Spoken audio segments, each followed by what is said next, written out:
കുട്ടിയാക്ക, ഇതാണ് എന്റെ അളിയനെ.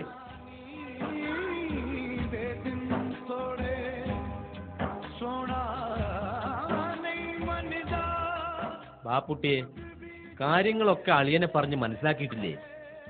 എപ്പോഴും ചെക്കിംഗ് ഉള്ള സ്ഥല. കണ്ടറിഞ്ഞ് നിന്നാല് കുറച്ച് ദിവസം പിടിച്ചിക്കാം. ചെക്കിംഗ് പെട്ട പുറത്തിറക്കാൻ മാത്രം വാസ്തുള്ള ആളല്ല കുട്ടിയാക്ക.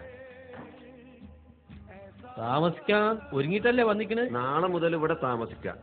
ഇന്നുകൂടി എന്റെ കൂടെ നിൽക്കട്ടെ. വൈകുന്നേരം 5 മണിക്ക് തന്നെ ഫ്രീ ആക്കിയാൽ എനിക്ക് അവിടെ തന്നെ താമസിക്കാമല്ലോ. ഡ്യൂട്ടി ടൈം എനിക്ക് 4-5 മണിക്കൂർ മതി.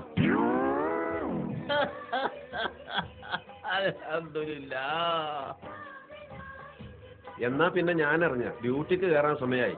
അളിയാ അളിയാ, ഡ്യൂട്ടി കഴിഞ്ഞ് ഞാൻ ഇതിലെ വരാം. എന്നിട്ട് നമുക്ക് ഒരുമിച്ച് പോവാം.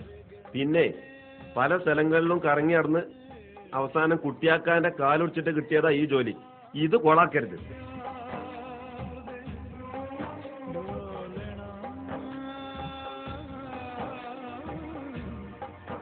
ഇവിടെ വാ വാ.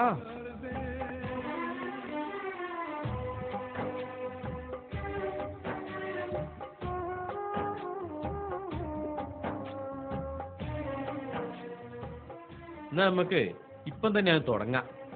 ആദ്യം ഗ്ലാസ് കഴുകി തുടങ്ങിക്കോ. പ്ലേറ്റ് ഇപ്പം വരും. നല്ലോണം വൃത്തിയാവണം. നാട്ടിലത്തെ മാതിരിയല്ല, ഇത് ഗൾഫാ, ഗൾഫ്.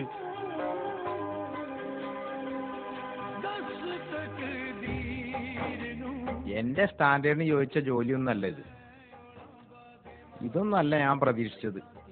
മഞ്ചേരിയിൽ പാണ്ടിക്കാട് റോഡിൽ ഒരു കൂൾ ബാർ ഷോപ്പ് ഉണ്ട്. അത് ആരുതാന്ന് നിനക്കറിയോ? അറിയില്ല. അത് എന്റേതാ. ആഹാ. ഇതുപോലെ ഗ്ലാസ് കഴുകിയിട്ടുണ്ടാക്കിയതാ അത്. അരീക്കോട് റോഡില് ഒരു ഫർണിച്ചർ കടയുണ്ട്. അത് ആരുതാന്ന് നിനക്കറിയോ? എനിക്കറിയില്ല. എന്റേതാ. ഇതുപോലെ പ്ലേറ്റ് കഴുകിയിട്ടുണ്ടാക്കിയതാ അത്. കോഴിക്കോട് റോഡില് ഒരു ഫാമിലി ക്വാർട്ടേഴ്സ് ഉണ്ട്. അത് ആരുതാന്ന് നിനക്കറിയോ? ഇല്ല. ഇന്റേതാ അത്. ഇതുപോലെ പ്ലേറ്റ് കഴുകിയിട്ടുണ്ടാക്കിയതാ അത്. നിങ്ങൾക്ക് മലപ്പുറം റോഡിൽ സ്റ്റാർ ഒന്നുമില്ല? ഇല്ല. എന്നാലേ ബാക്കിയുള്ള പ്ലേറ്റും കൂടി കഴുകിയിട്ട് അവിടെയും കൂടി ഒരു സ്ഥാപനം ഉണ്ടാക്കിക്കോളി.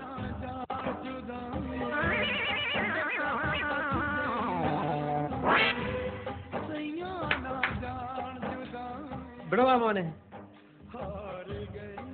മോനിക്ക് ക്യാഷ്യർ ആയിട്ടിരുന്ന് ജോലി ചെയ്യാൻ ബുദ്ധിമുട്ടാവോ? അങ്ങനെയുള്ള ജോലിയാണെങ്കിൽ ഓക്കെ.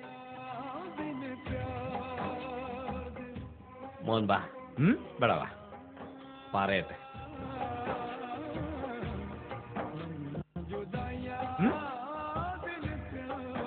ഇനി ഈ പരിസരത്ത് എങ്ങാനും എന്നെ കണ്ടിട്ടുണ്ടെങ്കിൽ ചവിട്ടി ഊരെ ഞാൻ മുറിക്കും.